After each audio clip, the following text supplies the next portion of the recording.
I'll do it this way. In 3, 2, 1. Oh, the dreaded car buying experience. No matter who you are, it's probably a safe bet this isn't your ideal way to spend your weekend. In and out of dealerships, the hassle, haggling, the decision-making.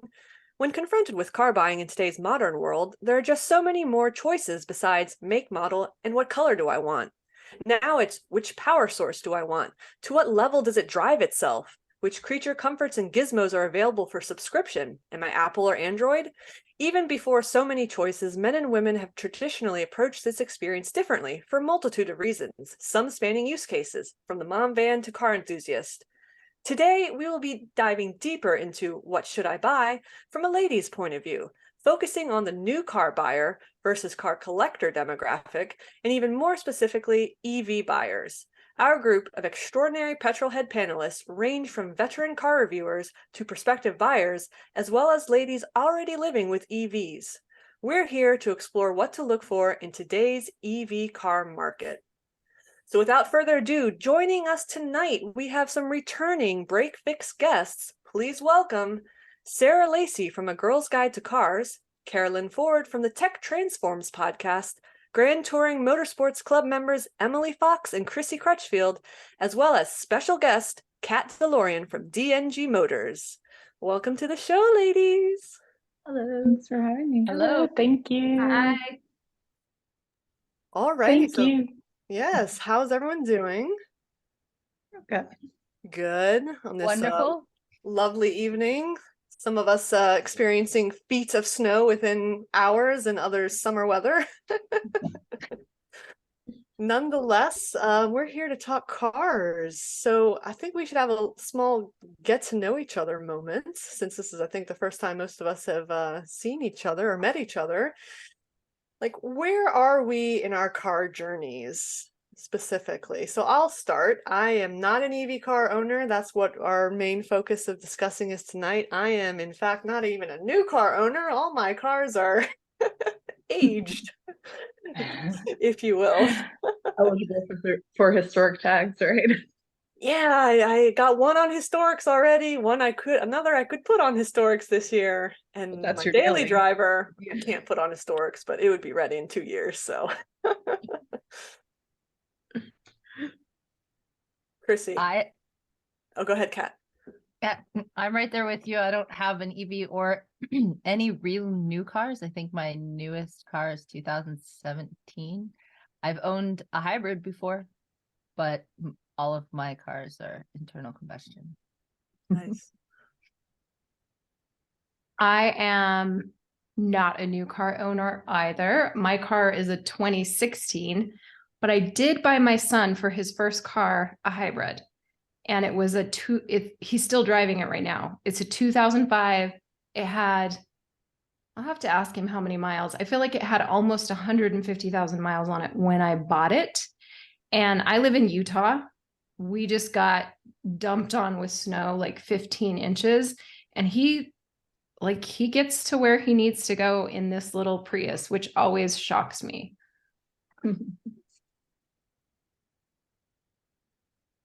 That was my hybrid, was a Prius. I loved it. It was my fun little clown car. Yeah, he loves his, and I drive a CRV because I do a lot of outdoor things, and like I'm going up the mountain to ski, so I need room for my skis and everything, and I'm always worried that I won't be able to get to where I need to go, but he doesn't seem to have a problem. He snowboards, he's taken it up into the mountains, so I'm very interested in a pure EV, and I'm lazy and impatient. And I don't want to have to wait at a charging station for 45 minutes. So I can't wait to have you guys tell me, help me get over these big hesitations for an EV, because I want one. So I own many cars, and I actually own a new car. I own a 2022 XC40 Recharge. It's a smaller size SUV, and I freaking love this thing. This is my daily driver. And I also have currently a 1967 MGB GT, which has the interior pulled apart because I'm currently in the middle of year 2 of redoing it. but buying the SUV EV was perfect for me. I've got 2 girls. I need to carry all their soccer stuff around and all their Girl Scout stuff everywhere, all over Maryland, every weekend. And it works perfectly for that, going to the grocery store, whatever it is that I need. It does take a while to fill up, but for like a daily kind of task car, and you're only going maybe an hour and a half out of your regular charging area, it's not too bad. So Emily's winning our oldest car prize. I was winning until Emily spoke. So Chrissy. So we have the Volkswagen ID4 first edition. And we just got a new Toyota Tundra, but obviously that's off topic, and we have 2 others, but mostly older cars. And yeah, so I'm excited to share and make suggestions, even because there's a few that I'm actually interested in when they may come out. One of which you stood at the next to that technology show. As I recall. Yes. So. Yes. The Buzz. No, So the other cool. one, Vivian. Oh, which other one? Wasn't there the ID7? Oh, yeah. I went inside Yeah. the reveal booth. Yep. Yeah. That's what I want. Nice. Sarah, round us off. Okay, I have a 2021 Tesla Model Y, and I have a 1982 Porsche 911 SC. And my Tesla, my husband was driving it and got in an accident. So I am also the current owner of a 2022 Nissan Rogue Sport as my rental car. Okay, so Sarah, What you a just brought up some delightful stuff like when you get in an accident or blow a tire, what the hell do you do? Or even crack a windshield. Aren't they like super expensive and even hard to replace? I've done a little market research. Okay, so do we want to launch into that really quick? Sure, because Eric's editing All right. magic. He'll So, reorder I know, everything. right? Cut and paste. So this is actually the second time that my car's gotten hit. Neither time has been our fault. So the other people's insurance paid for it. I will say it was more expensive from the standpoint of the second time is definitely going to be more because the impact ruined some parking sensors and some other sensors, and it was just more extensive. Before that, did not have a whole lot of repairs on my old car. So when I did have repairs, it was very inexpensive. So I would have sticker shock if I were to be paying for this repair myself. The problem that I'm experiencing currently, and I'd be curious to know, I haven't done a whole lot of homework about it, but is taking an extraordinarily long time even to just get into the shop. So from the standpoint of the administrative piece of it, it's been frustrating. Once it's in the shop, like the first time, it took them about a month and a half, and it was just basically a bumper and a new lift gate repair. And that took a significant period of time. I think that was 6.5 weeks. Isn't So that usually just because like Tesla is the only company that's manufacturing those bumpers and those parking sensors? They don't have sources that can manufacture it for them aftermarket. They're so tightly held on that. So it's not surprising it's taking that long. and I think there are more of them out on the road now. So there's just more volume of cars to be repaired. So I Yep. think that they're having a tough time keeping up. Now, the caveat to that is that we did want to go to the Tesla shop and not to one of their approved vendors. So I was being very picky about that just because I'm so nervous because it is an EV. And if there are, because there's sensor damage here, I was feeling Yep. like, oh, I'm just really not sure I want to navigate that and worry about whether or not that's going to be a repair that's not up to snuff. So that's a good point. So Yeah, when you I've say sticker actually- shock, like how many dollars are like how big of a sticker shock? Well, my current estimate, like it has not, this is just what the insurance estimates the damage to be before even getting in the shop and having them get in there and look at it, it's already at $4,800. So, Well, and the estimates tend to be lowballed as well. So right. So, you know, and it is not a car you can work on yourself. I mean, maybe there's somebody out there who could. I am not someone who would feel confident doing that. And of course, then there's warranty issues and I mean, I doubt anyone, it probably requires special Tesla proprietary computers to hook up and disable this, that, and the other, and to unlatch the bumper screws or something ridiculous like that. I had a former coworker that had a similar experience. He had bought a model. This was in the before times, so there was no chip shortage or things like that, supply chain issues. And he had just bought a Model 3 or whatever. I think he had it 2 days essentially, or a week at most, and he got rear-ended by like a city metro bus essentially. And it was at very low speed apparently, but still the rear end, bumper damage, it was months that he was back on a rental car. And it was just like, wow, that's, if it was a Toyota, you'd have been in and out in 8 days and on your way. Yeah. I heard from someone, they had something wrong with one of their Tesla doors, and it took them months and months and months of trying to source one and get it painted. And they ended up buying a busted up Tesla out of a junkyard or off of a towing company, and ended up reinstalling the door that way. And they got it paint matched. But that was the only way that they were ever going to get a door for it, because doors are going towards new manufactured cars. You have to buy one that's totaled to get them. You guys are totally talking me out of an EV.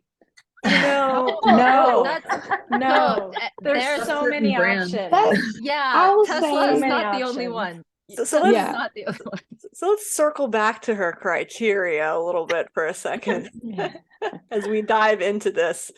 Outdoors, you want to take it into the mountains, you want to load your ski or snowboard gear in it, you're lazy, you're impatient, you don't want to wait 3 hours at the charger station. Well, and I go to the desert. So my runs like to the desert from my house, it's a 3.5 hour ride. So I'm going to have to stop and charge halfway there. Right. And how long is that going to take, Emily? A while, depending on what kind of car you buy. And depends on what year it is. Because if they actually do anything about the EV charging grid across the continental United States, it might get a little bit better. But right now, it'll take you a really long time if you can find a charger on your way there and back. Exactly. So ladies and gentlemen listening, we are quickly devolving into what should I not buy, and that's an EV car. But Kat has something to say here, though. Talk me into it. My question is with all of these requirements and concerns and your experience thus far with a car that was purchased with 150,000 miles on it, why are you going EV and not hybrid? Well, that's what I want to ask you guys. Like right now, and I will tell you, I just heard a story on NPR that totally crapped all over the hybrids and said we got to do better and go into the full EV. But I agree with you. Like the hybrid seems like a really good way to go. Yeah. No, I'm shaking my head because if you brought me on here to convince you to get an EV, he called the wrong guest. I think I wanted you to convince me because I want to be a good global citizen and do my part. It's not for everyone. But you can also be a good global citizen. So there's a lot of things that go into EVs being greener, and there's a lot of things that are going into what's happening with EVs right now. And while you may want to get an EV eventually, that'll meet all the needs that you have, you're not necessarily a bad global citizen for going hybrid because an EV right now doesn't meet your needs. And also, in order for the electricity that's charging your EV to be greener, it has to come from a greener source than the gasoline. That was another big question of mine. How do you know that what you're charging with isn't doing just as much damage?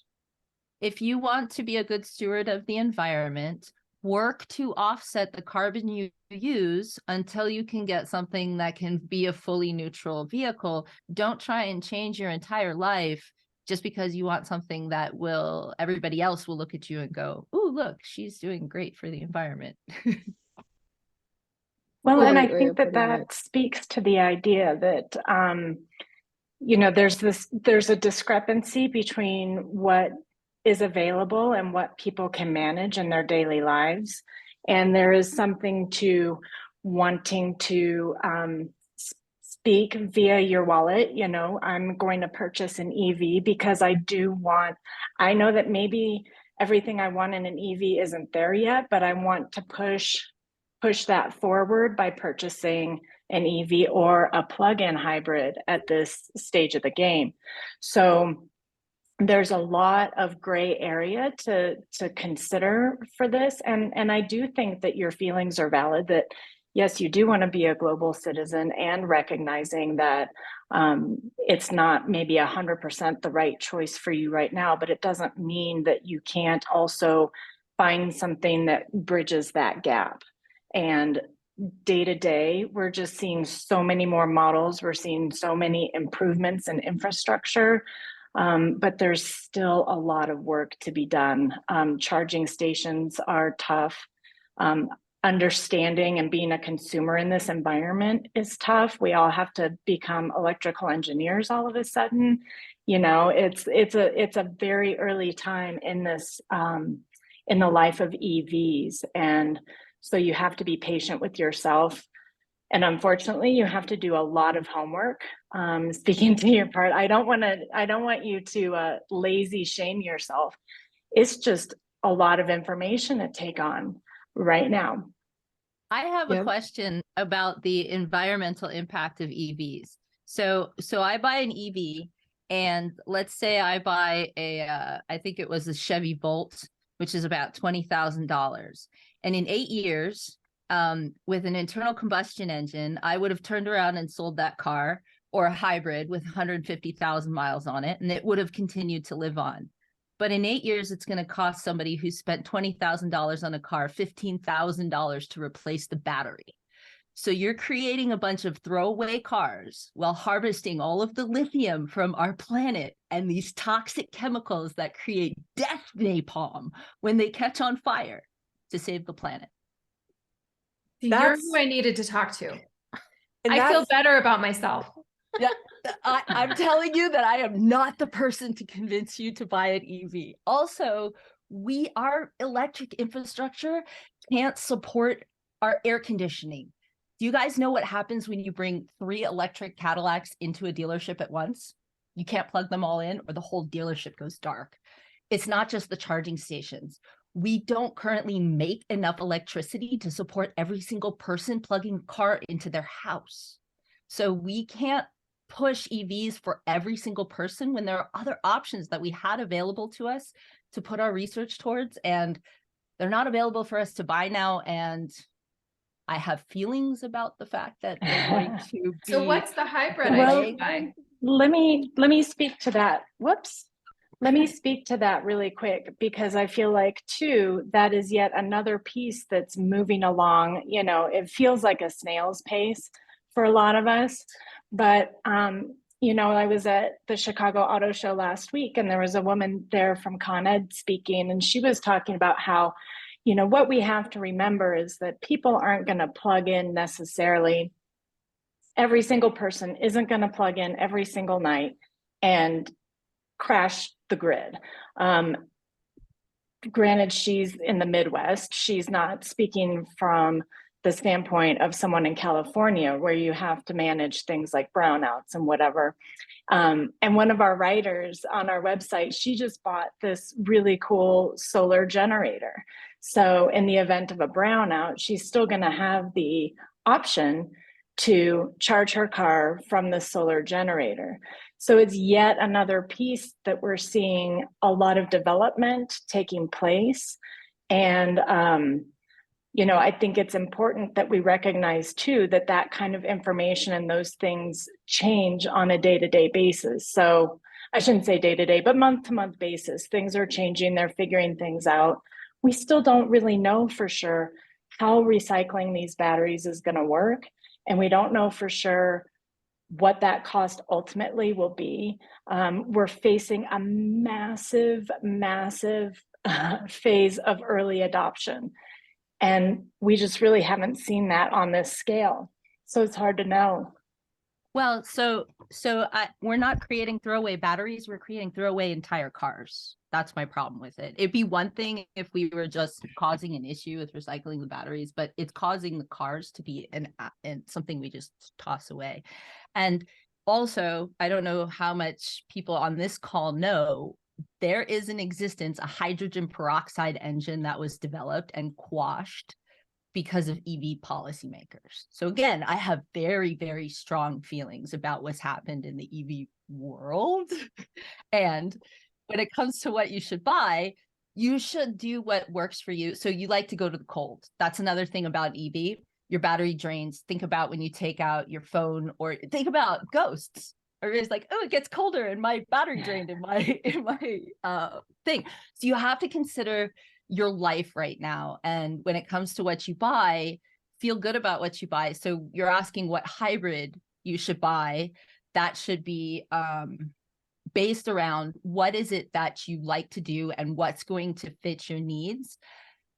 And also you can consider how the hybrid functions when it comes back to the charging back of the battery and different things, because there are different ways you can drive the car to get a lot more gas mileage, different ways you can feel better about it.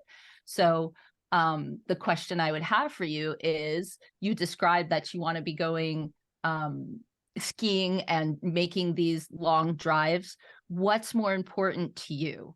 Having a lot more space so that if you have more stuff to take with you, you don't have to worry, or the ability to kind of zip around and not have to worry? Do you want something a little more, fun to drive, or something that can fit all your stuff no matter what? That's where you start. Yeah. Interject back on what Sarah was saying. You mentioned people probably aren't going to plug in every night. I don't know if that's I true plug or in every not. night. I would. I do. I But do. I don't have to, What but I if do. you're, if they're pushing the trend toward, everyone's no longer building internal combustion engines by the year last year, and it's EV or die. You're going to have multi-EV cars in your home. Someone's going to be plugging in every night. Yeah. Mhm. So I don't know that we fully understand. You're right. The grids can't handle it. We've seen this in the last couple of years, the huge outages in Texas where everyone was freezing to death because the grids couldn't support it. And they're their own special case of owning their own infrastructure and electricity. So we won't go there. But nonetheless, there's always brownouts and blackouts in California and this, that, and the other. That is a big problem. And Kat, to your point, what's always seems to be missed is the life cycle analysis, which is literally from the very beginning of the smallest component that goes into the car to what happens when it is put in the crusher at the landfill and put in back into the earth. And I still haven't gotten a good read on what that is versus your traditional ICE engine car. I mean, a lot of the components are the same. You've got the frames and the body panels and all that, but you just have so many more electronics that are specialized that we know aren't great to just throw out into the oceans, right? And I'm not necessarily convinced either that EV is like the 100% way that the future should go. I think there's room for them, and I think they have great use cases, and there are great times they should be applied. But, and I made this comment yesterday, just like your finances, you don't put all your eggs in one basket. You need to diversify. So there's still room for our ICE engines. There's room for probably the hybrids even more than regular ICE engines. And there's also homes for EVs as well as hydrogen engines, hopefully if they can, solve the impending Hindenburg issues. And whatever other, technology, the Dutch are trying to put solar panels on the top of the cars and you can run them for an hour a day or whatever. There's all this going on. It's a complicated answer. It is, but you bring up a really interesting point that I don't think a lot of people actually think about when they're talking about what kind of car should I buy, is the ability of you to maintain or work on your own car. We've had gas powered motors for such a long period of time, decades upon decades. And culturally, during that time and in that era of growing up, there was a reasonable expectation that you, as the owner of your car, were responsible for the maintenance of it. And it wasn't until you got mass market production of all of these kinds of vehicles in like the 1980s and the 1990s that you started to see this, as Kat put it, this throwaway kind of mentality associated with cars. You go to a specialty shop to do a repair on it. You're not necessarily doing it yourself. You're not being taught those skills. And the next natural iteration of that, as you modernize engines to be more efficient, to do more, to do amazing things of whatever anybody wants it to be, and saving the environment, you're taking away the ability to be self-maintaining on your own vehicle. You're abstracting that. And you see that today in a lot of technology concepts, going from writing on something with a paper, pen, and pad to actually scribbling on your iPad with it, and how many layers of abstraction and tactile difference you're losing over the course of that. And when that happens, there is no life cycle assessment, because we've not been around long enough to say that there's somebody that can actually work on EVs and recycle those batteries and reuse those parts and rebuild those parking sensors by themselves.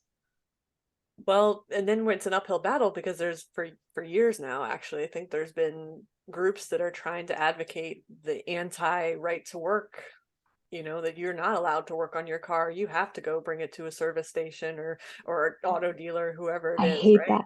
I hate that Yeah. so No, much. yeah, that's terrible. That I hope that never passes. That's actually something that we're working very, very hard on in the design of our car. I love working on my car for many reasons, and I can't work on my Corvette. I can't get in there. It's too tight. I mean, my car is one of the best engineered cars ever. That C7 is just beautiful, and the weight distribution, it's an incredible car, but I can't work on it. And there's a connection. My husband and I have been talking about this loss of a desire. 50% of kids today, they don't want cars. And we believe part of it is because you have that loss of tactile relationship with it. Yes. You can no longer work on your cars. And so one of the questions I said to my technology engineers was, can we Minecraft the car? Meaning, or Linux the car, make it open source, take it to somewhere where we can start to actually work on our cars. Because not only do you have this battery obsolescence, you have planned obsolescence in the technology. You're not going to have these cars supported. They're computers on wheels. And so what happens when Windows goes out of end of life and it's no longer supported? You can't get updates. And what's going to happen to these cars? There is a throwaway. Whereas you can still buy a 64 GTO today, there is an absolute death point on these cars where they will not be able to be revived no matter what you do. Now, with hybrids, you have an interesting situation where if this hybrid dies, you can actually rebuild it with a mid-engine internal combustion engine. So there is an opportunity for at least some of these cars to be repurposed. And I do believe that if you start to think about that in these EV cars, okay, when it dies, it's going to die. How do we create something that can be turned into something else, understanding what's going to happen to it so that people buy new ones? Is the throwaway thing true with all EVs or just the lower end? Like Sarah's Tesla, like, is it going to die in 8 years? You're going to have to pay tens of thousands of dollars for a new battery. In 8 years? The question becomes how much you want. Do you, at the end of that, however many 120,000 miles, do you want to spend $10,000 or $15,000 to get a new battery pack? Or do you want to let the car go and get something different or a new one, whatever you decide you want to do at that point? So, but one of the things I wanted to touch on about that was that, and this is a couple of things actually. There's a debate going on right now too about technology in cars, and this goes a little bit beyond the EV discussion. But in Germany, BMW is creating subscription-based Yes. Mercedes Features. too. Yes. Yeah. So, you know, Womp it's not What just do you in mean, like subscription-based features? Like, So you you pay want a to go month. faster? You pay a pay. monthly fee for your heated seats. what? Uh-huh. No. Uh-huh. So, That's just I one know, example. I'm curious what the real return on investment of that is, because the infrastructure to support that has to be massive. And so are you really making that much money? I guess. I don't know. It just is. I don't People know. have gotten so hooked in the last, I don't know how many years you want to call it, with this pay to play, right? And the younger generation is like addicted to that because all your video gaming systems, it's no longer I go to the store and I just spend $50 and I have a game and I have the entire game. No, it's I spend $50 and I have a quarter of the game, and then like every 2 months I have to pay I can level up. $25 to get like the next 10 minutes of playtime. And then on top of that, like, you know, $1.99 here and $1.99 there. And the same thing on your cell phones, like Candy Crush and all this stuff. And it's like they keep tempting you and teasing you with these little bits of features that you want for, you know, little amounts of money. And as you do it little by little, it desensitizes you. And they're shifting that now into cars. It's like, yeah, you want heated seats, it's an extra $9.99 a month. You want to turn your radio on and actually hear a channel broadcast, then you know, another $10 a month, and so on. It's ridiculous. But we're Yeah. kind of doing this one to ourselves because we're allowing it to happen. Even with streaming TV, it's like we all complained about, you know, cable TV. I don't have what I want to watch. I wish I could a la carte it. And now we can a la carte it because there's 15 streaming services and Amen. we're I'm so unhappy sick. again. I want to go back to what something Well, you said though, Kat, about the yeah. gamification. Sorry, I'm labeling it now. You didn't say gamification, but you put something in my head about the kids working on their cars. Like I totally had an Iron Man vision of them able to like, really? Are Yeah. you going there? Yeah. I mean, you know, like here I should probably ask Eric to cut this part out because I don't know if it's off the record, off the I record. don't know if it should be off the record, but I'm it's something that I would like other people to adopt. That's part of our whole model is, yes, I want kids to be able to interact with their cars again. And I'm not necessarily going to be able to get them to be able to interact with it the way I could. So instead of trying to give them the experience I had, how can I take it to their level? And if you look at how profoundly successful anything open source is that allows them to get creative, makers are like, I mean, that's the whole thing. Everybody wants to get back to using their hands. And so I not only want to create something that they can interact with, that they can 3D print parts for, and that they can, you know, program their own little updates for, whatever. I want to create something that they will last for forever. I want them to have a lifetime warranty on their car, and I'll just build it into the price of the car and put away a savings that goes with it until they sell it, and then it goes away, whatever. But we have this cost of maintenance, this cost of ownership that is stifling now. It's not just when my dad built cars, the thing that drove him crazy was the two biggest expenses you have in your life are your house and your car. Why are we paying for the second one forever? Literally forever. As soon as you finish paying for the first car, either you're paying as much as a new car payment to maintain it, or you have to go buy a new car because it just died for whatever reason. Why aren't we investing a little bit more in making something people can actually own and afford to own? My dad always said, my dad's was a car guy too, and he always said that it was designed that way on purpose. Yeah. I mean, it doesn't have to be that way. That's exactly why my father quit General Motors. He wrote a whole book about it, got him in a lot of trouble. There's because no he was money like, in he cars. said, he said, why are you doing this? I don't agree. And testified before Congress about it. So it's a big thing that has been in existence forever. So, and it's time that we do something to stop the bleeding. And it terrifies me. It terrifies me that we're not thinking about the fact that we might be creating fast fashion with cars by not thinking about the life cycle of these EVs. And I'm not anti-EV. I'm anti-rushing EV all overnight without actually thinking about the implications of our future. That's all. Yeah, I can't wait to see the pendulum swing back to, oh, we're doing research on ICE engines again. This isn't panning Like out the how we return of thought. vinyl.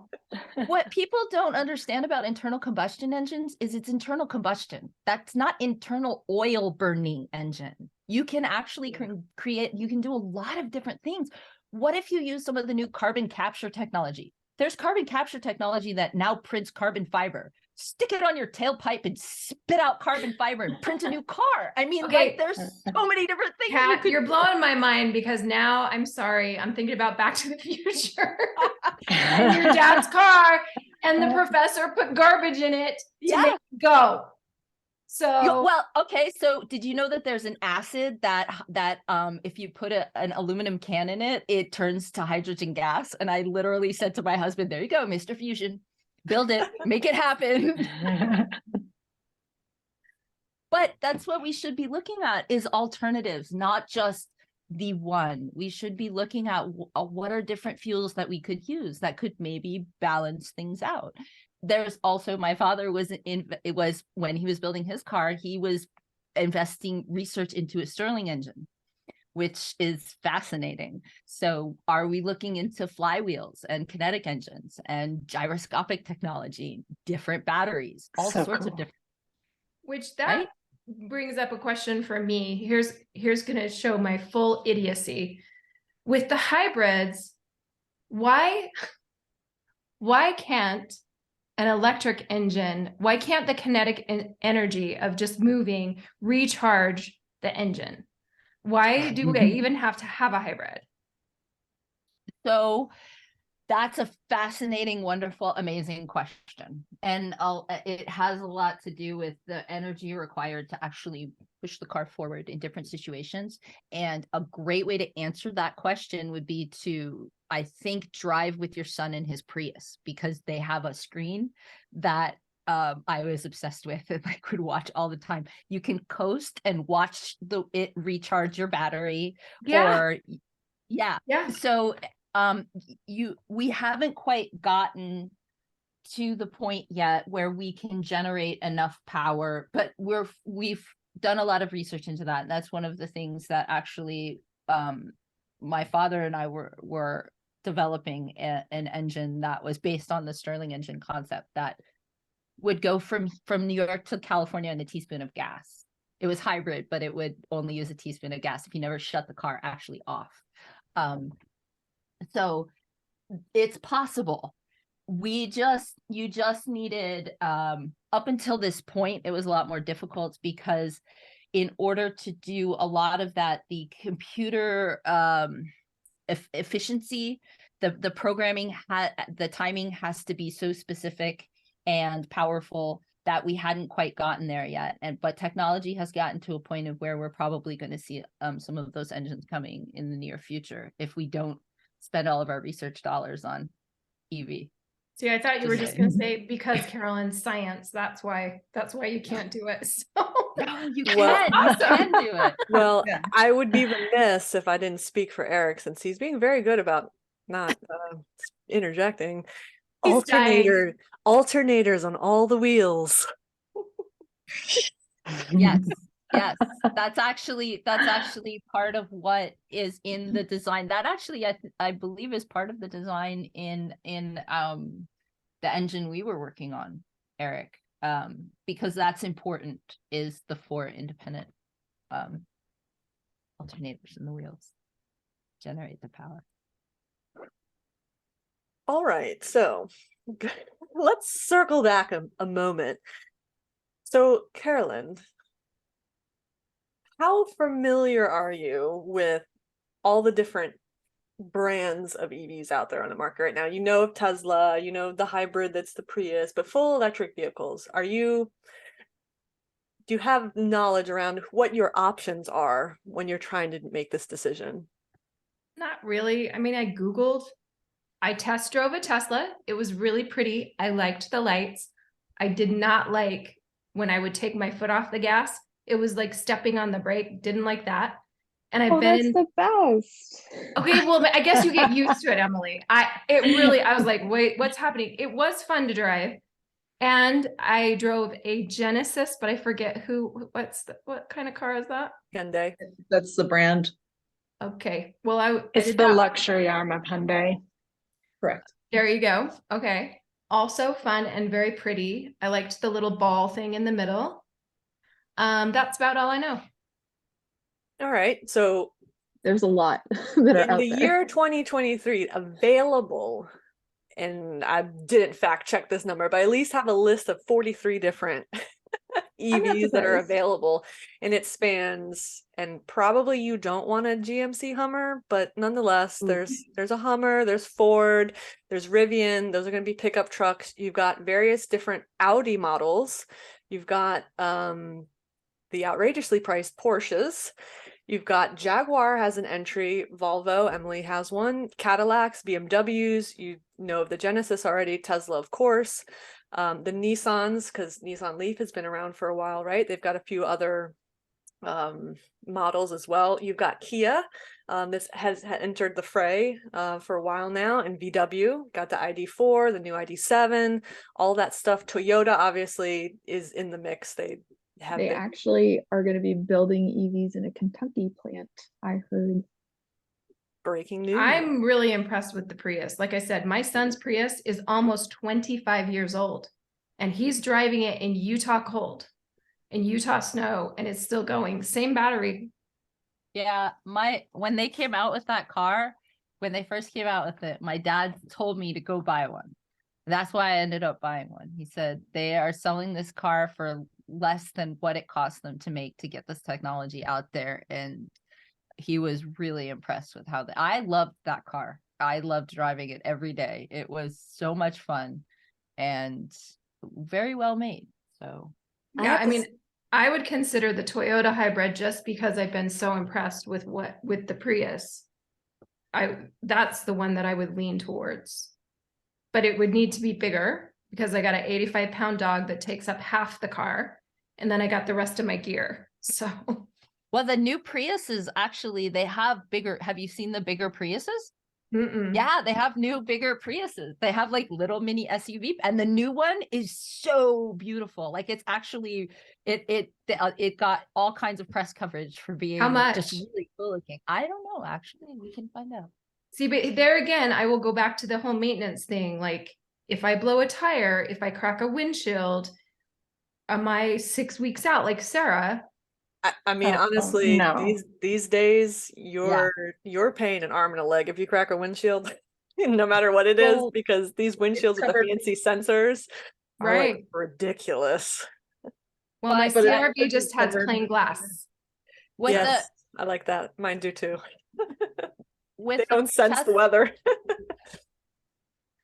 Yeah, your tires are going to be regular tires. You don't. I mean, you might want to get like a low rolling resistance tire, but you can do regular tires, and especially since you're in Utah, you can put on just a winter tire. Now you're not going to be as efficient with a winter tire and all of this, but you can do that. So some of the basic things you're okay on, and that is the benefit of going with an EV from a known manufacturer and an established manufacturer. So those parts are going to be much easier to come by and much easier to replace versus something new like a Rivian or a Tesla or Alpha or Fisker even or Lucid. Right.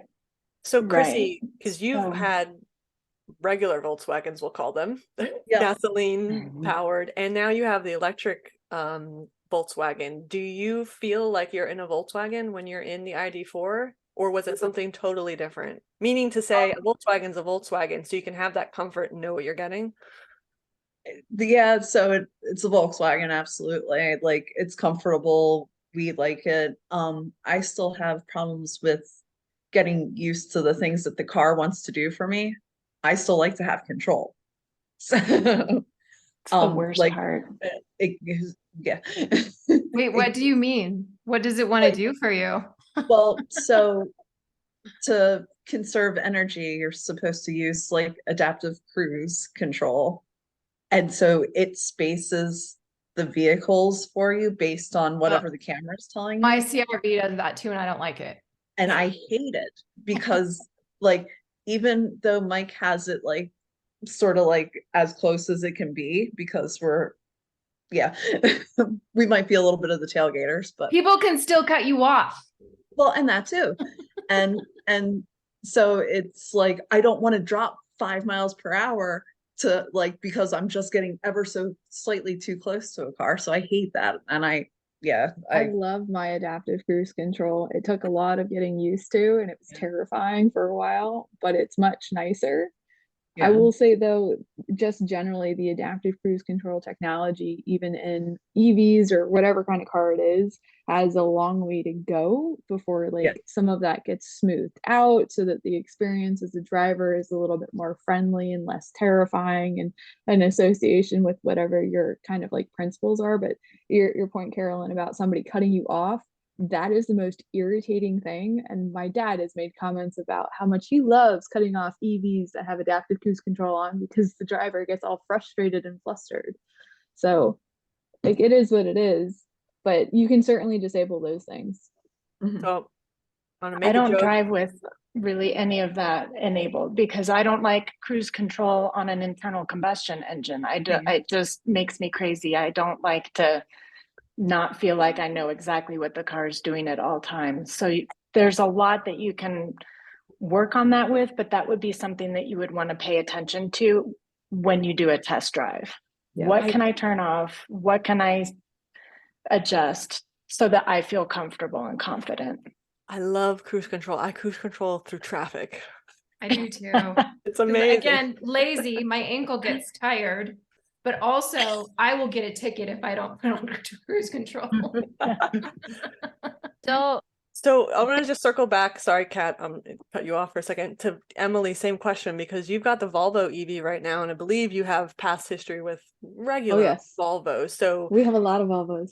Are you getting the same Volvo, same experience? You're comfortable. You're recognizing what you have, or is it something totally disparate? So let's be clear. A Volvo is not always a Volvo. We have a Volvo 480 Turbo, and that looks nothing like any of the other Volvos that exist in the market. It is a nice interior. It's well made. It meets kind of like my style expectations on the interior. I don't look like somebody super glued an iPad to the dash, and it doesn't look like I'm sitting in the middle of a cockpit with just glass everywhere that you see with the Mercedes car. I think it's like EQS or something like that. Like it's a little insane. But it's nice, it's comfortable. I definitely get the safety features that one would expect from Volvo, and they're very noticeable and I enjoy them. Sorry, Kat, go ahead. I was just gonna give the price of the Prius because I did look it up. It looks like they start at 27,000 and the XLE, the bigger one, is about around 40. That's all. So what's your price range, Carolyn? Yeah. Where do you live in your mind? Where would you want to be? Because that's going to exclude a lot of your choices. Yes, it is. Straight at EVs. Well, honestly, Kat, what you just said about the Prius is shocking. I paid for my CRV and I got like the top of the line, brand new, like no miles on it. And I think I paid 48 for it. Now that was in 2017. So to get a hybrid, the Prius hybrid, I'm surprised that it's about the same price. And that's what I mean, what do I want to pay? Like, I don't know, 5,000 or something. $5,000, nothing. Is there a Radio Shack around still? I'll get you a little remote control car. Batteries. My son's Prius, Energizer. again, I paid 8,000 for it, but used. But yeah, no, I expect to pay about 50,000 to get like all the comforts, and I don't want to pay a subscription for my heated seats because that's like my criteria. That's not here yet. Right. So the heated seats, super important to me. Like these are the things I look for, is the heated seat kind of thing. What else is important?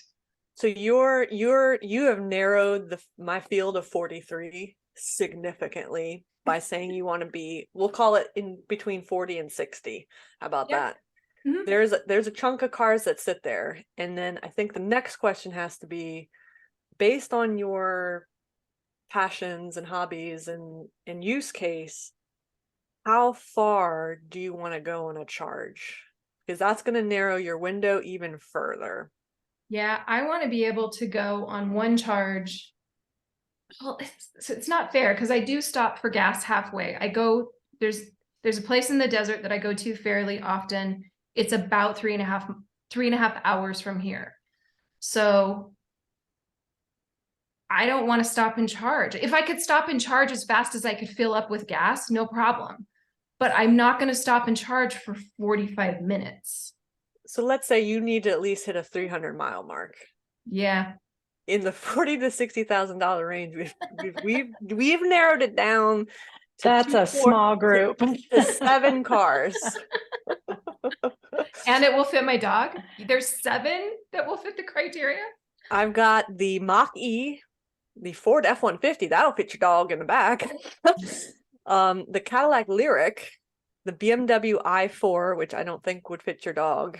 I'm not sure which size that one is. That's the little one or not. The Ioniq 5, which is small, probably won't fit your dog, but it's a nice car.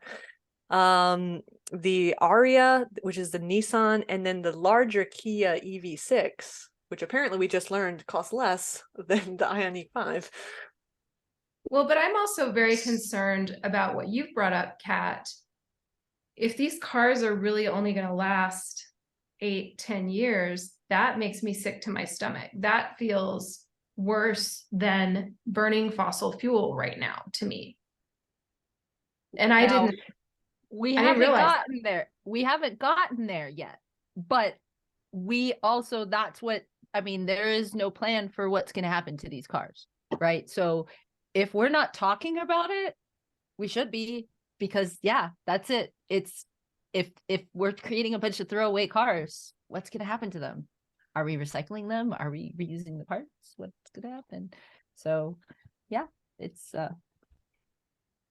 by the way, the $40,000 included a $5,000 markup. So the highest MSRP is only $35,000, which is kind of mind blowing. I want to go buy a Prius. I do too. Well, like I and want now to. you're gonna Go ahead, sorry, Sarah. but what you also want to be aware of, there's so many pieces to this. It's bonkers, but basically you have the federal tax credit, which now it used to apply to any EV that you bought. And then as of this summer, it became any EV that was made in America. And so a lot of these credits are being shifted away from the Hyundais and the Kias and all this. And I think that it has provided incentive for those manufacturers to start wanting to build back in America. I think that's the lofty goal there. But it's also important to be mindful that if you are taking that, you cannot take that credit for granted. You have to determine whether or not the car that you are looking at is eligible for that.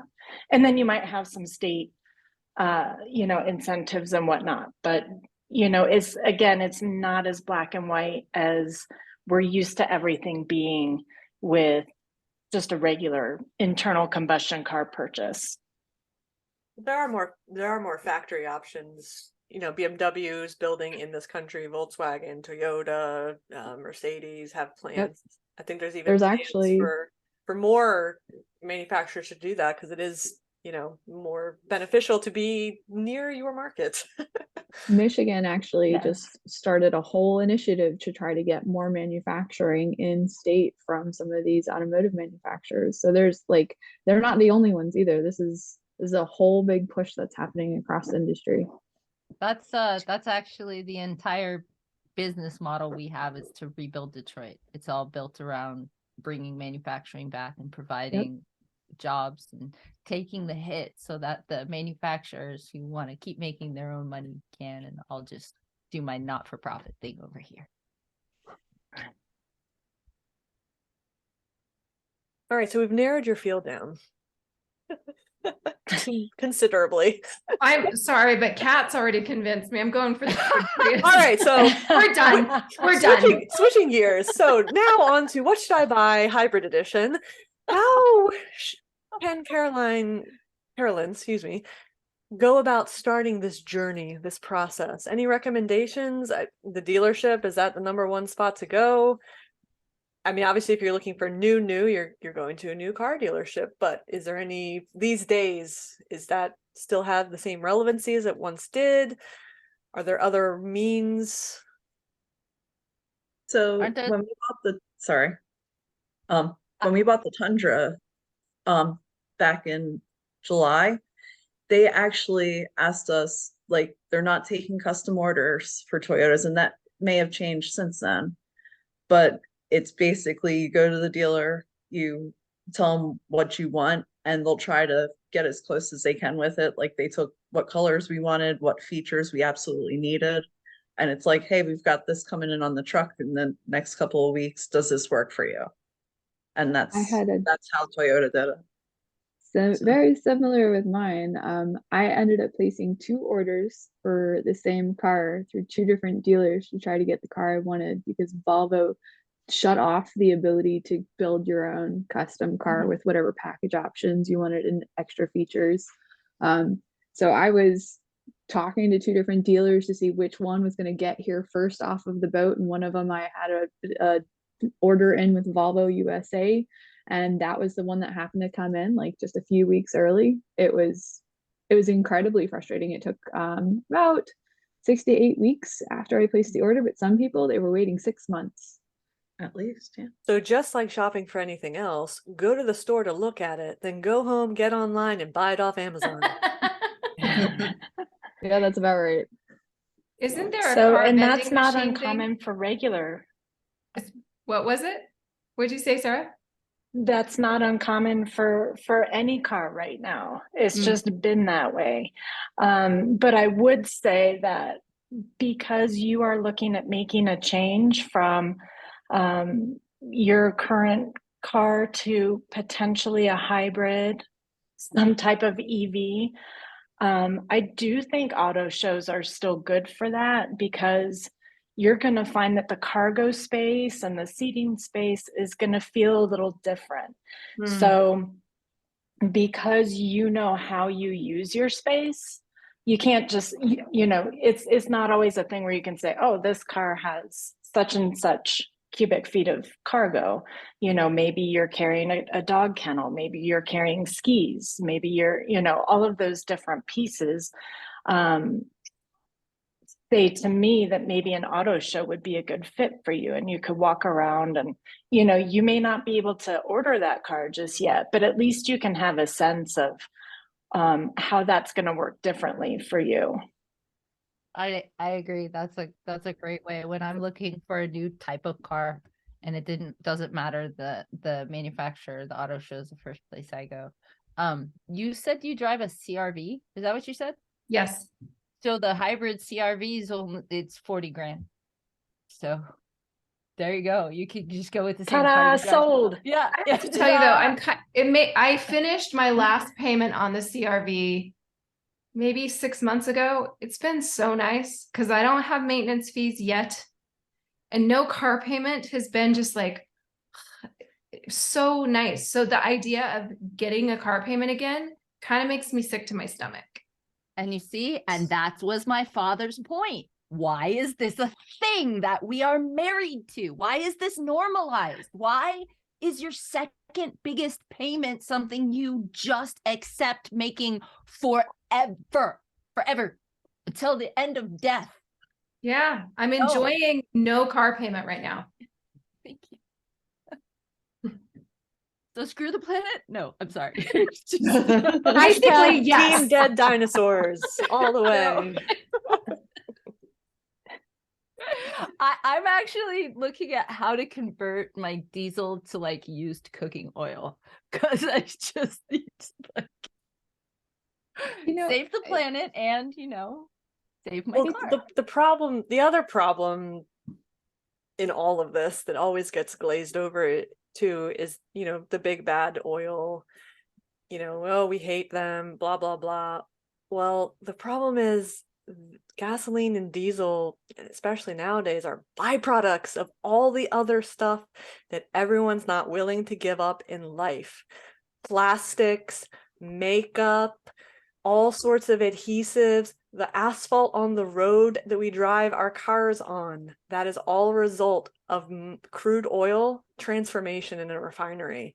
And I don't believe there's a world where you could possibly never have gasoline and diesel, because you could keep destroying those down into smaller components that then could be chemical feedstocks to make, all our plastics and stuff like that. But there's a cost associated with doing that. It doesn't make sense at a certain point. So then suddenly, my pen here is going to cost me $30 because my raw material goods is so expensive, right? So that goes back to this balance of don't put all your eggs in one basket. We can significantly decrease volumes of things, but I don't see where you're ever going to get rid of it entirely. So I have a question, somewhat related, but slightly off topic. Has anybody considered evaluating whether or not their older classic car is worth an EV upgrade? What Eric's do you very mean happy an to do that. EV upgrade? You can do that? Yeah. There have been some people that have taken older like Jaguars and things like that, and they'll go buy a Tesla battery pack motor, whatever, and they'll stick it in there or whatever other car. There are people that are crazy enough to do that. Yeah, I The just thing saw an that- article. Go ahead, Chrissy. Oh no, I was just saying I just saw an article about I forget what it was he was converting, but I was like, oh cool, bye. It's a neat way of getting it back to that tactile and still being able to work hands-on on your car, because if you're the one that's actually doing the work and putting it in, you'll know those systems very well. And ideally they're ones that you designed or ones that you worked with a company to make sure that you had all the parts for. But like, that market is so young. I know that there's a shop in California that will take some classic older cars and they'll convert them to EVs for you. I think they've been popularized with Volkswagen Bugs from a really long time ago. EV West, yeah, that's the one. They've been doing Porsches for a while. Yeah, it's a neat alternative if you can get over how you're getting that electricity to the car to charge it in the first place. But for some of those smaller cars, you can get great performance out of them. And There's you can leave the manual. There's also a new 3-wheeled EV coming out made by Malcolm Brickland. That's a whole lot of fun to drive. Just, you should check that one out too. That one was a blast. He built this fun little 3-wheel car that was just, it's to die for to drive. All right, so now that we've solved Carolyn's next purchase debacle, Have we? Have we? I don't know. I don't know. I'm probing. What? So the Honda CR-V hybrid that does exist, so that there's already 2023 models for that, so that might pique your interest. But I guess what would that satisfy what you're looking for? It'd be more of the same of what you already have. It'd be very comfortable. Or are you looking to further branch out? No, I think actually that feels really good to me, other than the car payment. Just maybe I'm just really justifying my part in screwing the planet, to quote you, Tanya. No, because again, think about it. So think about all of the carbon that went into manufacturing the new car, and you're keeping your old car on the road. So you can't say I'm being a bad steward of the environment because I'm not doing this thing. There's also other things you can do to get better gas mileage out of the car that you're driving. And again, other ways to offset the carbon that you create with just drive responsibly and respectably, do the best you can with what you have, and understand that it's not all black and white. There's return on investment in intangible things in corporate world. So if you think about people equate things to dollars and cents. This iPad costs a certain amount of money, and if I break this iPad or if something happens to it, I can put a dollar amount on it. But people don't think about, if my system goes down, I also have people hours. For every person that I pay $15 an hour, whatever,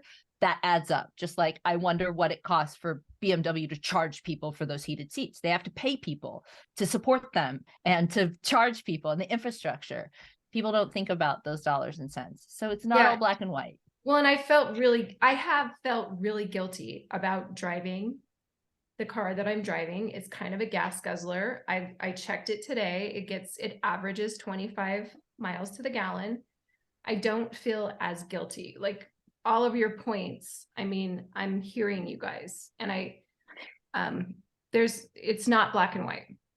I want to let you I'm off not- the hook a little bit about that too, because I feel like to Kat's point, there's a lot that goes into this. And as you move forward through this process, maybe the right thing to do is to keep your car that you have right now and either just proceed as normal or figure out if your driving habits can create more fuel efficiency. You can also determine a threshold for you as you learn. For example, I went to the launch of a Toyota BZ concept, and they were talking all about zero emissions and their new goal of being carbon neutral. To Kat's point, we want every piece of this car to be something that will either be reused or will be offset in some way, shape, or form. They obviously don't have a timeline for that yet. I mean, that's kind of the lofty goal. But you can also decide as a consumer to do your homework and figure out how important that is to you. And when you're ready to pull the trigger on a new purchase, you can make that decision a part of your purchase. When I bought my car, it was only in 2021, but it felt like there were no other options. And the luxury of this right now is that you do, including the option not to buy.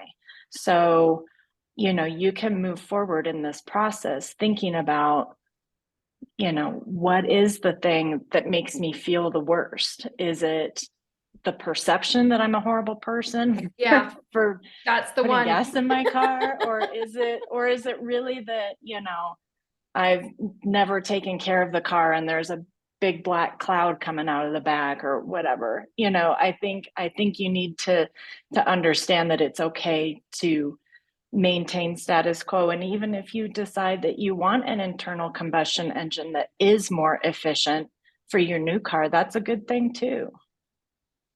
Yeah, you guys have made me feel really good about myself. I'm not gonna lie. What's amazing is that there's so much in our lives that we do, decisions we make, and choices, just ways that we go, the way we treat ourselves, that are based on these ideas we have in our head about what other people think about us. And I had this really profound experience with this lately, where I was struggling with something at work. And then I heard my curriculum director, who was describing her struggles with the same exact thing. And then I said, it's really nice that you shared that with me, because I felt a little less alone. And I was like, and she said, I said to myself, if this badass hacker who did this for 20 years is getting stuck on the same thing, maybe I'm not so bad. I said, wow. I said, if my badass curriculum director who can learn all these things is getting stuck, maybe I'm not so bad. So here, both of us were beating up on ourselves, thinking the other one was the coolest thing on the planet. It was all in our heads. So like the same thing, you're making decisions based on what you think is outside of your space. Examine your whole life. I guarantee you that there are things in your life that you're doing that are causing far more damage to the environment than driving your car, that you can actually take action on now to feel better about what you're doing, and then take this in stride. To make a decision based on what's good for you, understand the implications of changing the car that you have, and maybe buy a used CRV hybrid that has a lower car payment and is something that somebody already had the carbon that went into developing it, and now you're just swapping one for the other. There's a lot of different things, and you have to first forgive yourself for what's in your own head that nobody else is thinking about you. Well, Absolutely. it's been very helpful, because I have done some research, but to listen to each one of you who actually are pretty passionate about this, have experience in this, are definitely more of an expert than me. You're experts in this area. And to hear the different angles and to hear all the considerations that each of you have taken has been very helpful. Because I get, you can rat hole on the research and looking at the different cars, and then I'm like, I don't know. Is the CRV hybrid good? I don't know. But it's been really helpful with listening to all of you and your experience. So since we seemingly solved her car debacle, going back to EVs in general, what would folks, and we'll take your criteria off specifically and use the criteria of kind of a general everyday car, what would we recommend to somebody looking for a pure EV that kind of meets your going to work every day, normal commute, whatever we want to call a normal mileage commute is. I go to the grocery store, a couple extra things during the week. I've got 2.1 kids and a dog, maybe, or maybe not. What would be that all around? Is it the Volvo? Is it the ID4? Is it something else? Is it the Tesla? Bolt. I think it all depends on your price range, and what you need to do with it. So how big does it need to be? And because I mean, it really give me a Lucid Air, right? I know. Oh, So, Oh my God. have you seen the alphas too? Those are gorgeous. The Fisker Ocean that looks like a fat beluga whale. It's so adorable. Okay, so I think probably what I would say is the other significant question is, and it's so counterintuitive, but how are you going to charge?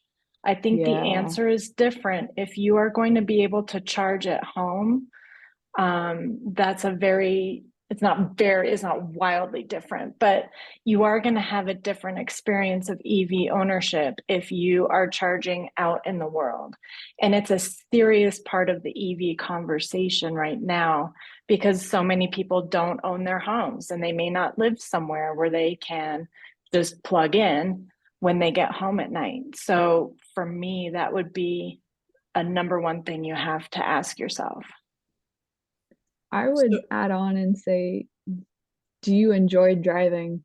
I think driving is one of those things that everybody can fall in love with the right car and with the right time and the right set of things off of their mind.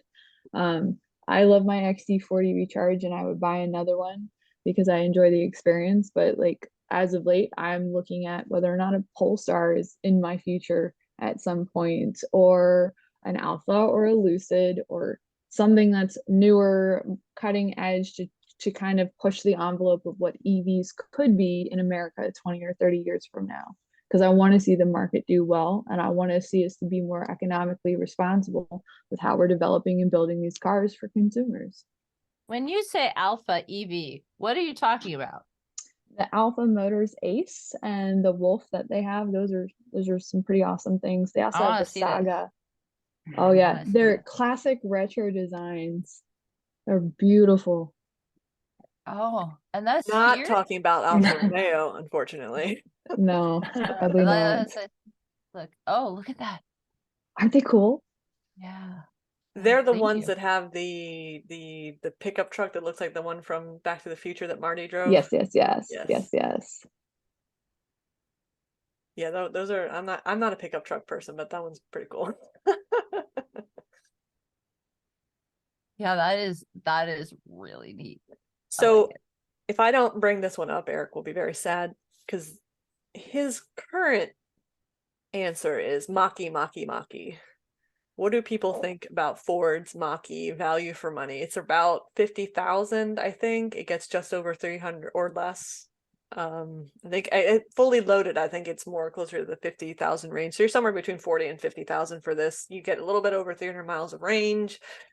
It's a Ford. That could deter you. That could make you happy. I don't know. I will never date somebody who drives a Mustang. Period. End of conversation. Oh, Shots fired.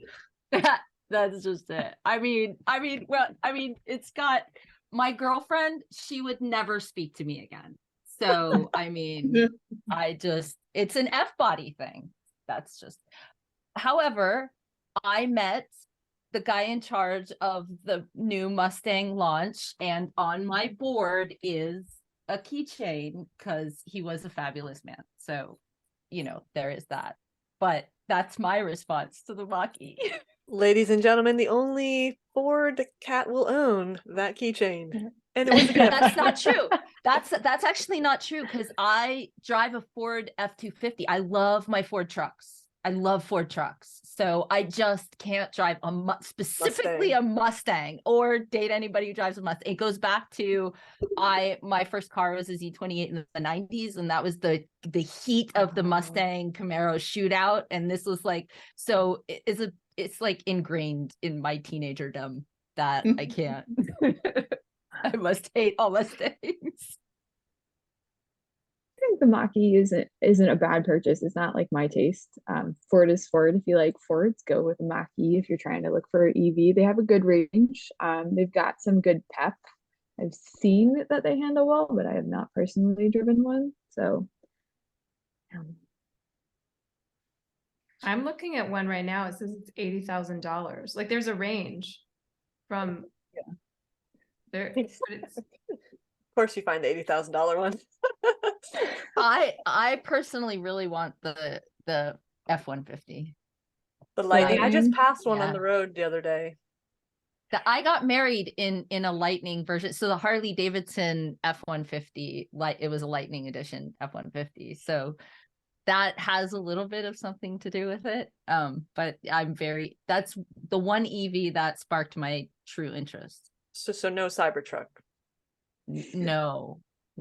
Making cars out of stainless steel is stupid. yes. I Okay, just so think the Cybertruck is stupid. Little known fact, it was because he couldn't afford a paint factory for $3 billion. And he knew somebody who could actually forge the stainless steel. And then his genius was making it seem intentional. Oh.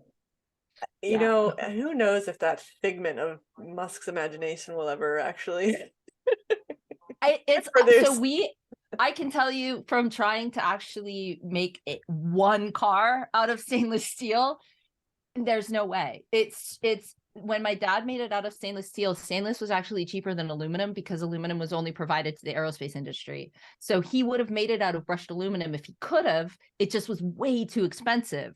So it's making something out of stainless today, especially when it's so much harder to come by when all appliances are made by it. It's just, I can't even get a sheet of it. Like, so how he's going to build many cars, I don't know. Yeah, that's a great question. Nobody knows. Already 4 years behind. Allegedly, it's this year, but probably not. They still haven't figured out the laser beams for the windshield wipers yet, so they can't, go to production yet. Oh, speaking of windshields, back to Carolyn's question, is that not covered under your comprehensive deductible? So like 250 or even zero deductible? yeah, that's a if you good get a point. crack? Yeah. Yeah, so it's like that seems sort of moot. Well, other than getting it in. So Well, and so the thing that we had, like, I want to say it was within a month, we had to replace the windshield on the ID4 because a truck kicked up a rock and took it out. Oh, Well, no. Safeway claims they can repair it and do the programming. They couldn't. right. So what had happened was we had to take it to Volkswagen. They had to reprogram it. We had to pay $700 for them to reprogram it. And then we sent the receipt for that back to Safelight and they reimbursed us. How long did Wow. that whole process take though, too? Again, lazy. It was about a month. Yeah. Yeah. So, yeah. Yeah, I think everything's just going to take longer with EVs because Yeah. the tech is so much deeper and there's just not an abundance of it. Mm. And then there's not an abundance of workers or shops to go to that are certified or understand the technology and can do all those replacements. So at this juncture, with it still being so new and sort of in its infancy, it's just going to be a lot harder than my Toyota Corolla, blah, blah, blah, Honda Civic. And I, a week later, I've got it fixed with parts from Advanced But Auto. to that, a lot of the new cars with all like the distance control and whatever other crap that's in the windshield, they're all taking just as long to get that stuff, and they're Yeah. probably going through that same process. So that's not exclusive to EVs. Mm. So I guess to start closing out, and I'm going to point at Sarah. So are there any new features that are really cool that people should be looking for in their new car, like EV or otherwise, really? And, you know, what are some tips and tricks or do's and don'ts about going on this journey? I would say, I mean, people are looking for new cars every day, from anything from 2 years ago, you know, beyond. That's what I'm thinking of when you're thinking of new features. You know, I came back to this world of actually buying a car after owning my car for 10 years, my previous car. And I had stepped away from riding for a while. So I was just really surprised at how tech heavy everything was. So, you know, new features that you should look for in a new car that might help ease that transition to me are something like Apple CarPlay or Android Auto. Oftentimes, I think Kat had kind of mentioned this a little bit earlier, but every manufacturer has their own kind of in-house multimedia system. Some of those are easier to use than others. And so I find that using something like Apple CarPlay can ease that transition, if not be something that I use completely, depending on the car that I'm You driving. know what I would really like? Have they solved the problem of using my nav on my phone, putting it on my display in my car? Because Yes, so that's what Apple CarPlay will do for you. Got The it. only caveat is that if you are driving somewhere where you're going to lose coverage, like where your phone would drop off or where you don't have service, you're not going to be able to see that that navigation happening. So the benefit of it when it's in the car system is that it's usually a downloaded map that's in the system. So you can go through the desert and still get the directions directly from the car. And there's If even that makes sense. more advancements in that particular feature set, because Mercedes just, I think, revealed that they're joining a partnership with Google, and specifically to use their navigation technology in their new the Android Auto. vehicles. So I'm, you know, what does that mean? I'm kind of imagining Google Maps right on my, you know, right, it's the 14-inch monitor. interface that I don't like in my car, because it's just enough different than what I use on Google Maps that I can never I have never used the navigation system in my CRV because I can't figure out how to use the damn interface. Right. See, that's really funny because that's one of the things that I asked about when trying to design our cars. I said, why does anybody put all this tech in the car anymore? Nobody uses it. Why don't they just create something that will magnify your phone screen? Absolutely. I mean, hello, because I don't know anybody who uses the navigation in their car, especially since it goes, like, you have to update it after a while. So what's the point? Why do we spend all this money in navigation nobody uses? Doesn't make any sense. To that point, I will say a lot of cars now will have a wireless charging pad for your phone. So I've seen a lot of innovative ways of doing that. In the new Corvette, there's like a vertical charging pad back here, which is so nice. So sometimes it's vertical. So if there's a space saving issue, you can use it that way. But oftentimes it's a flat pad, but it creates a space for your phone, and then you can connect via Bluetooth and have everything talking to your phone, which is really fun. So is there anything unique to EV car buying when you walk into the dealership and you just feel like you're going to get swindled every time you know, go into those places sometimes? Is there anything, is it the same? Does it matter that it's an internal combustion engine? Does it matter that it's running off, you know, pixie dust? Or are there certain things they try to trap you with, or things that can be confusing that a first-time EV buyer should be more mindful of than maybe what they're used to? Anything like that? Or it's just really, it's all the same? I mean, it depends if you talk to the dealer. If you just go online, like you just go and try out the car at like an auto show and then go buy it online. I would say it's the same last minute add-ons that they get you for anything else that you walk into the dealership with. I don't think that there's anything I recall from my buying experience that was unique to the EV. They wanted to give me the fancy extra paint protection. Like Did they try stupid to stuff sell like you, what was it, the oil change kit or something? Or like, yeah, like all those stupid add-on features. yeah, you know, Oh, the guy wait. who's doing the financing, it's like, well, if you get this for an extra $700, and it's like, Yeah, that's it's an all ice EV. Why I crap. gotta change that? EV.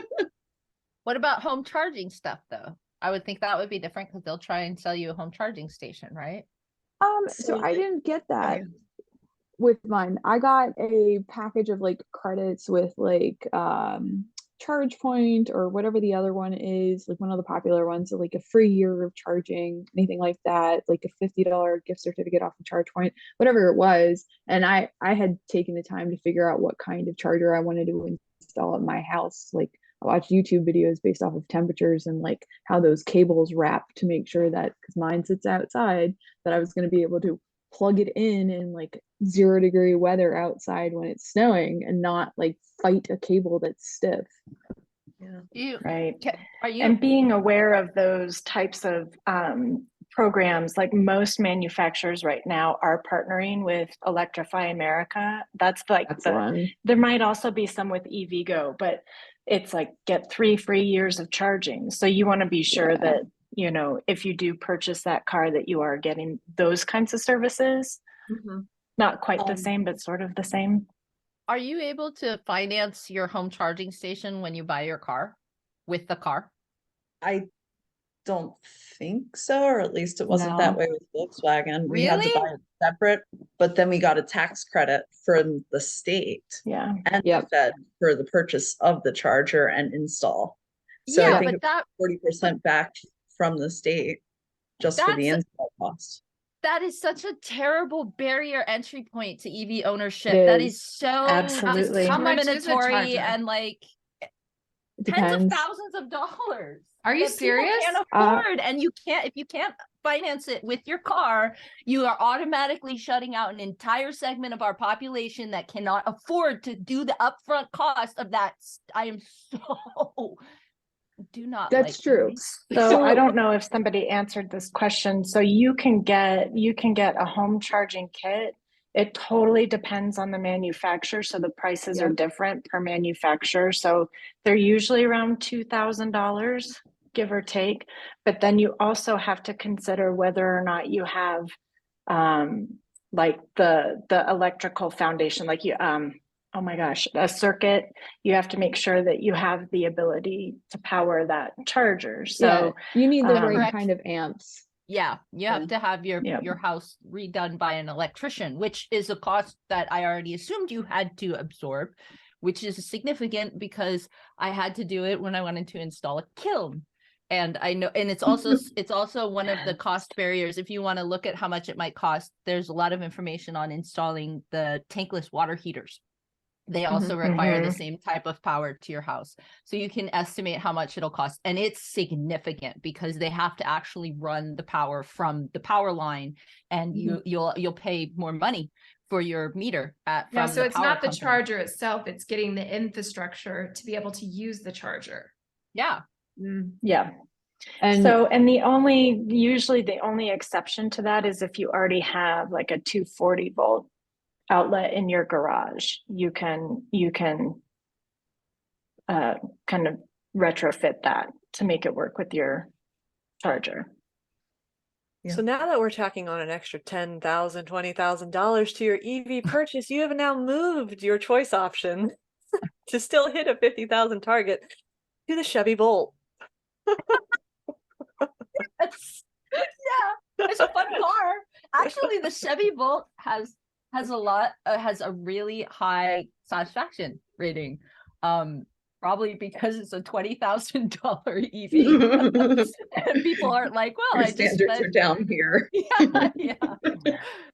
You But could also get a Nissan Leaf, a Mini, or a Mazda MX-30, but you're getting 150-mile range at best. Well, and the thing about the Leaf is, depending on where you live, as the infrastructure, especially with Electrify America builds out, they're not doing the EV charger that's compatible with the Leaf anymore. They're eliminating the Right. ChattyMo Good to call. their Wait, charging stations. so there's different, so like they all have different, so we're talking about like an Apple Android charger situation here with Much, these EV yeah. infrastructure. So Wow. most are Wow. CCS. Then there's the Tesla network, and then there's ChattyMo, which was Mitsu and Nissan. And so, like, there's usually one at each of the Electrify America stations I've ever been to. And some jerk parks in front of it in their whatever, and they block it. And then the poor Nissan Leaf pulls up and it's just like, well, I'm gonna wait because I have no choice. So, yeah. All right. Any closing thoughts for our intrepid EV purchasers out there? Don't do it. Okay. Resounding hybrid is the answer. Hashtag dead dinosaurs. It's No. entirely based off of like how you would buy a normal car. You need to consider all of the things that your lifestyle needs, the things that you can afford, and what you're willing to put up with. And like maybe an EV is part of that category. Maybe you just don't want to deal with that headache, so filter it out of your next internet search. So I agree. I think they're great for what you use your for the everyday, day-to-day, and you have access to your charging station for the situation we presented, going on long trips and not wanting to stop. Definitely not an EV, but there are situations where they work. There's unique to everybody. Depends on who you are and what you need. Yep. So last question. Money's no option. You sleep on piles of cash. What EV would you buy? E-Ray. Corvette, E-Ray. Lucid Air Brand new was Emily's Polestar. answer, or do you want to Lucid change it? Air or the brand new Polestar, one of those two. Polestar 1 would be really fun. Yeah. The new Polestar is amazing. Oh wow. Sorry. I just had to Chrissy. look at the E-Ray. I'm Googling all of these. I don't even know these names that you guys are throwing out. Are you happy with your Model Y, Sarah, or would you upgrade? I would say I am happy with the EV experience. My problem that I've had with my Tesla is it's all screen based. And I realized that more and more as I got out and started testing other cars again a lot more. I need more than just a screen. So I'm stuck in this space where the Tesla charging network is great and super reliable and fast, but the car itself, I don't know. It's such a frustrating situation. I don't know that I would buy that car again just based on my in-car experience, especially since there's so many choices now. Well, good news. Apparently, the U.S. government made a deal with Tesla to open up 7,500 chargers on their networks. I know it's exciting, and now we just have to see how Now we good wait. faith. Now we have to see how that plays out. So, good point, Emily. For sure, I'm excited about that, and I think that opens up a whole. Obviously, it opens a ton of options up for me going forward. So, But if money was no object, what would you buy? I don't know. I feel like I had a really great experience with the Mercedes-Benz EQS. Like if I just didn't have a care in the world and I could drive whatever, it was beautiful. It was customizable. It was the frontier of EV everythingness. But I'm also super curious about the F-150 Lightning. I'm in Colorado, so I feel like I would love to have a truck experience and see what that's all about. So I don't know. I also drove the BMW iX M60. So that's a performance version of their iX, and it's a kind of an SUV. And it was really interesting in that I always thought like a performance version of an EV is ridiculous because like really is it diminishing returns, the power and the speed? Could you really tell? And that was a yes. So since But money's no it's object, also an EV, so it's still not the same as driving a super powerful internal combustion engine car. So I don't know. since money's no object, I'm gonna go a different route, and I don't want any of the cars listed on my list that I curated, and I'm going to build my own car. And I am going to create a retro Fiat Panda EV. Because Fiat Panda is always If my you do answer. that, you have to sell always schematics and make parts for everyone else to do it. I'm just putting that out there into the universe. All right. Love it. I love it. I'll do the outro here. I think we've about wrapped everything up. So, well, we hope you enjoyed our What Should I Buy Ladies and EVs edition. And if you're excited and if you're excited for more, well then, keep up with all the latest car trends and vehicle reviews, and not just EVs, by visiting a Girls Guide to Cars.com, where you can catch all of Sarah's latest car news. Fire up your favorite podcatcher and tech out with Carolyn while listening to Tech Transforms. Learn more from folks like Emily. Learn more from folks like Emily and Chrissy by joining the Grand Touring Motorsports Club.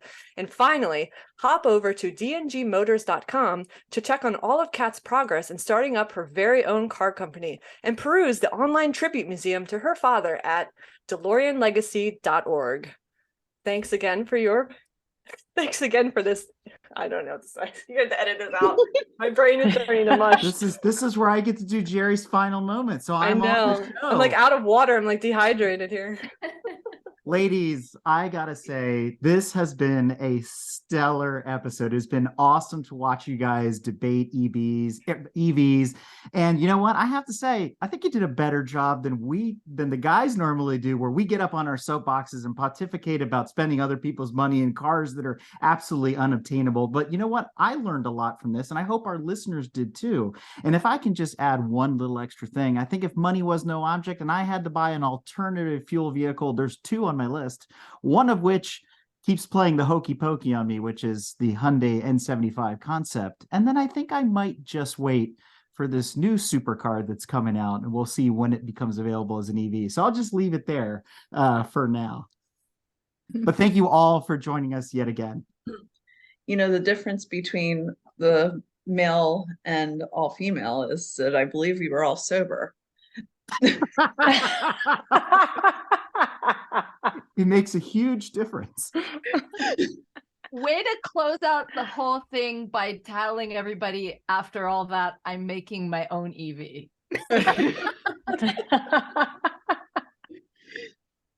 Oh man, I just wish Hyundai would stop teasing me with this other car, but you know, whatever. It's so cool. I mean, it's really cool. I'm considering calling them and just saying, hey, can we just slap a DeLorean badge on it and call it good? Because that's what everybody Partnership. wants anyway. Yeah, seriously, right? why not? They They're just like, this is. You know what?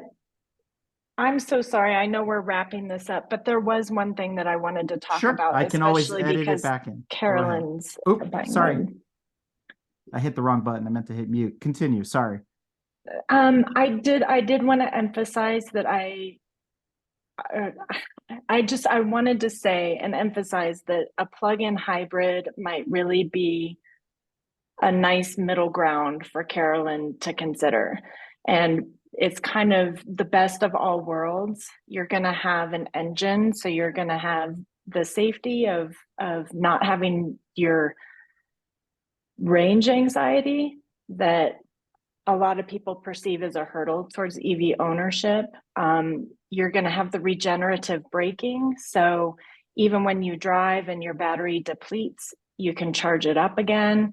you can plug it in at night, and you can plug it in. It's going to be a small amount of charge, but you can plug it in just to a regular outlet and get a few miles each night, and enough to maybe get a couple of errands done and get out on the road. So I would really advise you to consider that if you kind of feel like the full EV may not be right for you, but you still want to consider something different and kind of new frontier-ish.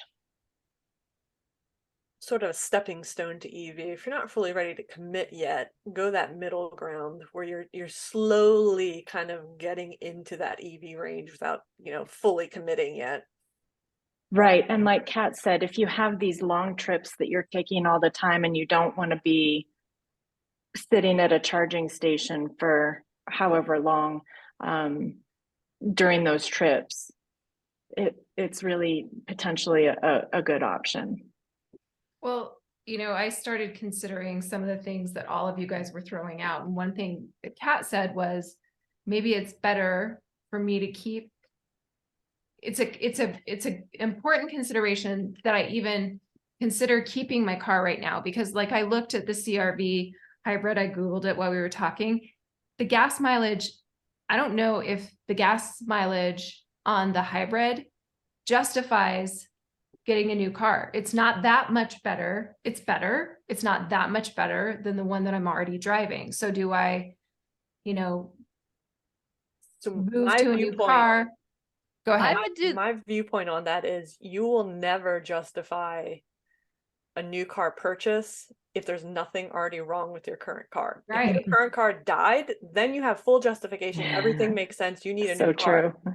But if your Yeah. car is still going to go another 10, 15 years, you turn around and your car's paid for and all you're doing is regular maintenance, and you go turn around and you go $60,000, $70,000 for a car. I don't care what the fuel economy is on that thing. It's going to take you years to See that break back even. that's such an important point to consider. And I hadn't thought about that. So I'm just How keeping about my you- CRV. take the money that you save on the car payment and invest it in supporting climate science. Yeah, I like that. Just do something that makes you feel better. Also, I would do the math, because I think if you looked at the numbers and saw exactly how much extra damage you as one human would be doing by not buying a new car, you would also feel. Now, again, I'm all for saving the environment. Like I'm all for EVs, I'm all for it, but it has to make sense for you. We can't make decisions based on what we think other people think of us or what's going on in our own heads that isn't reality. So just examine what the reality of the situation is and if you're making up things that aren't real. And Yeah. I think you'll be a lot happier if you keep your current car and then just go plant some algae and it'll Definitely. suck up all the CO2. Definitely. Just put a pond in your backyard. That algae will come all on its own. No worries. All right, ladies. Well, if anybody wants to hang back, that's cool. Otherwise, I want to let you all get back to it. I know we're all in different time zones. A lot of us have to get up early tomorrow. I have a meeting with Carolyn that she's forcing me to go to tomorrow. Wow. But this was really So fun. Thanks, mean. you guys. And So thanks for mean. all the advice. It was very helpful. No, thank you all for coming. It's been a pleasure. Yeah. Thank you. Hopefully it didn't go too long for anyone. It was great. I Bye. love it. Awesome. Thanks, Carolyn. Cheers.